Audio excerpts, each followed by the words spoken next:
The following segment is sponsored by Any Hour Services. I am here with Mike from Any Hour Services. Now, cold temps have arrived.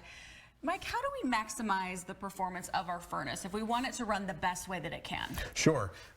The number one thing to do is to actually maximize airflow, because the whole point of the furnace, you've got this big motor at the bottom that's pulling air, cold air from the house and pushing it across a heat exchanger back out to the house. That's how it actually warms it. And so with your furnace, airflow is so important, because if you have like a 1,200, 1,500 square foot house, however big your house is, all of the heat is created in this little metal box. In just that thing there. Right. Yeah. And so if you are not able to move that heat out into the house, if it stays right there, it overheats. So you can do damage to the heat exchanger. There's a lot of electrical components in there. There's safety switches. Now, the good news is your furnace is designed to sense when it starts to overheat, and it'll actually shut itself down to try and keep itself from damaging itself. And so that could be happening if your furnace ever stops working. But airflow is the number one most important thing. There's a couple places where you want to think about it. I actually like to use a hair dryer to demonstrate, because a hair dryer is especially like a furnace, because you've got a little heat exchanger in there.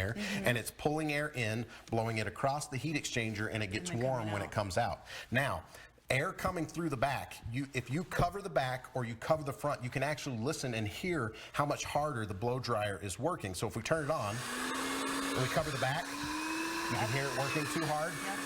And you cover the front, you can hear it rev up and it's working too hard. Now, the way that it's like your furnace, pulling air in is like your filter. So if you know where your filter is, go down once a month or however often you need to. Make sure that it's not too dirty. Change it whenever it gets dirty to a clean filter. That's going to help. Air is not going to move through there if it's like that. It's not going to move through there. Go around the house. If you've got vents, sometimes they accidentally get closed. Sometimes we intentionally close them off. Take this and open it up so that it can actually breathe.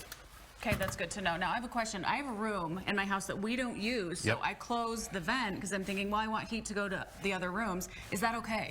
That's a great question, and a lot of people have it. I'll answer it like this. Your system was designed for all of the vents to be open, because it's got to push a certain amount of air out and pull a certain amount of air back. Now, people are going to close vents. I say don't close off more than 20% of the vents.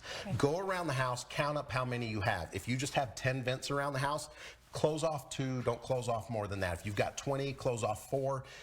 If you start to notice your furnace isn't heating the home as evenly or it's uncomfortable, always start with airflow. Check the filter, go back and open these vents up and see if that helps. Does that make sense? That's a really good tip, yeah. So airflow is the number one thing. If you go down to your furnace also, on the front of a lot of the furnaces, they're louvered doors. You want to make sure you don't have things stacked up around it, because it needs to pull air in. And if you haven't had the maintenance done for your furnace, at least once a year, manufacturers say have somebody come out and check the thing out. But always start with airflow. That's going to help it perform at its max. And your family's going to be happy, I most believe importantly, so. and warm. Mike, thanks so much. You're welcome. Any Hour Services can help you with any of your electrical, plumbing, heating, and cooling needs. Just visit anyhourservices.com, and we'll be right back.